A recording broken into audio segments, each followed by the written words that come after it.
Yes, they were beaten, Gary, after another slow start, but they are through to the last 16 of the Champions League. They are fourth in the Premier League. Should we be expecting any more from Spurs right now? No, not really. I think what's happened at Spurs is what you would expect under Conte. I think results, as in getting to where they need to be, in the top four, getting to the latter stage of the Champions League, but then the undercurrent from the fans that they want a little bit more stylish football, that they look a little bit rigid. I mean, the first half of games, they look like the glass is half empty. And then they have to wait then. And I said at the end, I felt it was probably the right analogy, that at the end of games or in the second half of games, he's like a jockey on this, whipping his horse that hard to try and get them back in the game. But today they weren't against Bournemouth, they weren't against Marseille, they were against Liverpool, and they were 2-0 down before they knew it. And you can't get back into the top games against the top teams if you start like that. So they've got to get the mentality right from the start of the game. Eric Dyer never moved in the first half forward. Second half, he's flying forward. If that had happened in the first half, maybe it'd been different. But the balance of the players on the pitch weren't right today, and that's injuries as well. What do you think? Should we expect more? Guy's been there a year. So 2 transfer windows. He's not spent, OK, it's a lot of money by anyone's standards, but I think Spurs supporters should be happy. I think what compounds their problem is the fact that the team just up the road's doing well and they're being perceived to be playing a brand of football which is deemed attractive. But I think the fact that Arsenal are top of the league and Spurs are fourth, I would just slowly, I think they've got the right manager, and with the right support, he'll do well at this football club. And I think they've got some really good players. I think what you saw in the first half was a very poor performance by Spurs. In the second half, the thing they introduced from the first kick of the second half was aggression. You can't play professional football at this level unless you're really aggressive. They weren't. They were passive in the first half, aggressive in the second half. You combine that with really good players, and they have some really good players, they'll do well. And I just think it's slowly, don't be critical. Let the team evolve. Let him get on with his job. Support them. And I just, I think he alluded to it, I think Harry alluded to it, that the support could be better. They're a demanding crowd. They're a big football club. They're sitting in the best football stadium in the world. They feel they should have more. I think if Arsenal were sitting below them right now, they wouldn't be making the same noises. But with the depth that they have in this squad, was there always going to be a drop-off in the intensity of their performances as soon as they had to battle with the Champions League midweek and big games at the weekend? They've been unfortunate with injuries. If you're taking the key players, obviously Harry Kane's the best player they've got, but it's hard when you've not got some of the players that you'd like at your disposal. Son is an important player. Richarlison, an important player. Romero, really important player. Kulusevski's been missing for a long time. Kulusevski today comes on and you can just see that there was a spark when he came onto the pitch. It is a major problem. To Graham's point, Arsenal have... When Spurs finished above Arsenal, I think Spurs fans are thinking, OK, now we're going to get to the next level. Can we challenge? Can we compete? And what they've done is they've seen the nearest rivals go to another level very, very quickly, and they've bought some good players, but it's going to be a long season. A lot can change. Who knows what's going to happen once? This is unprecedented what we're going to face in the next few weeks with the World Cup coming. Who's going to come back fit? Who's going to come back ready? Who can then push on? This is still, even from Liverpool's point of view, I felt a couple of weeks ago that how can they finish in top four? But all of a sudden, it looks like if results go their way, anything is still possible. Do you have Spurs in your top four? I did. I still do, just because of the manager. Yeah. The manager, he does get results. He does get results. I do have him in there still, because I think you're right. Richarlison coming back.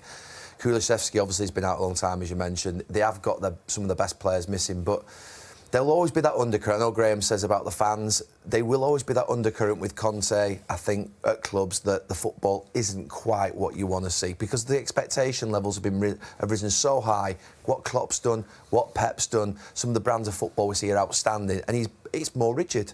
It's less flexible, and we see what Arteta's now doing at Arsenal. All the interlink, the play is fantastic. You won't get that here, and that won't be here for the next 2 or 3 years. Even though he will get results. That narrative is being peddled, that they're not good to watch. If you were a Spurs supporter watching the second half, if you had that for 75 minutes, 80 minutes, and you lost 2-1, you'd accept that. That narrative is sort of being promoted by whoever. And the Spurs supporters are buying it. I think... But who's the narrative being proposed? Well, I think certain press. I think you'll get... If you've got 50,000, 60,000 people coming to the stadium, not everyone's going away happy. But I just think, starting slowly, does not help you win football matches. I think especially against the better teams, if you're giving them a start, it's hard to claw your way back into it. They nearly did that today. Last week they did it twice in 4 days, 5 days. I think the performance they put in the second half shows you that they're capable of playing a brand of football that would be acceptable here. They were on the front foot, they were aggressive, they were creating chances, but they were against one of the best teams out there. I think style's a problem.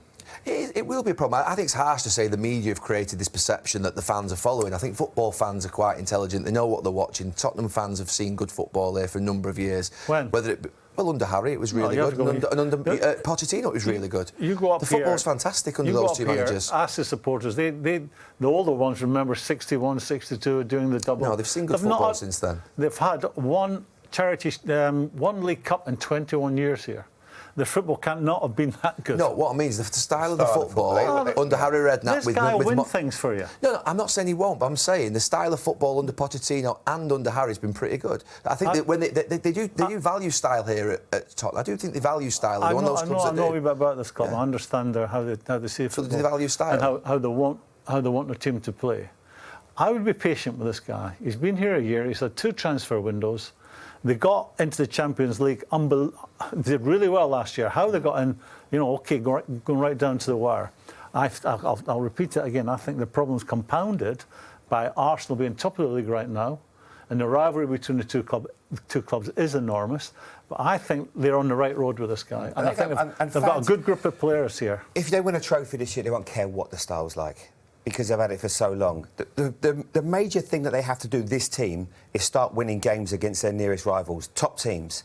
And they've come up short in those games for whatever reason, be it quality, being moments bad.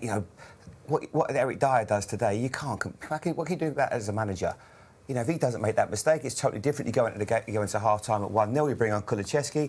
But they've got to start winning games with teams in and around them. Otherwise, they won't make the top 4. I take Graham's point about Arsenal. I think also you're approaching big games. It is getting punished a lot more now. That more sort of what would be defensive style doesn't seem to be winning as much as it used to. You could easily sort of in the day sit back, counter-attack, and you see Jose do it, you see other managers doing it. Rafa Benitez did it for a long time.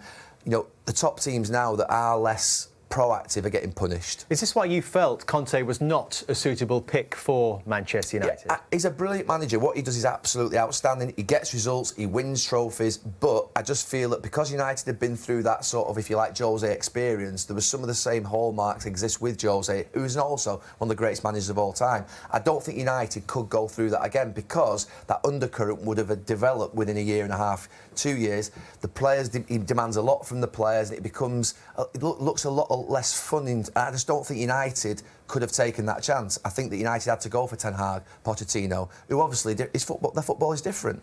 Here, because of the financial situation, the money they've spent on the stadium, Daniel Levy needs to get into the top 4. He needs Champions League football, and he's got the best solution for that here, I think, in Conte.